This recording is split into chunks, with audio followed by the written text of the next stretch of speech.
আজকে আবু সাঈদের বুকে এইভাবে গুলি করার পর এজাহারে লেখা হয়েছে আন্দোলনকারী ইট পাটকেলে ফাজলামি করেন আমাদের সাথে। কতজনকে মারবেন? আমাদের সন্তানরা আমাদের সাহস দেয় এখন, আমাদের কিশোররা আমাদের সাহস দেয় এখন। আমরাও ভয় পাই না, আমরা অত্যাচারের ভয় পাই না। এই হত্যাকাণ্ডের বিচার করতে হবে, এখানে কোনো ছাড় নাই। আজকে শোক দিবস পালন করেন, রসিকতা করেন জাতির সাথে।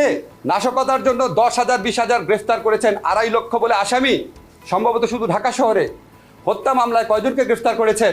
আজকে আমরা পত্রিকার ফুটেজে দেখেছি ছাত্রলীগ যুবলীগের হাতে অস্ত্র চিহ্নিত করে পত্রিকায় লেখা হয়েছে ছাত্রলীগ যুবলীগ। পুলিশের হাতে ইউনিফর্ম পরা পুলিশ, জাজ্জল্যমান প্রমাণ, তাদের গ্রেফতার করছেন না।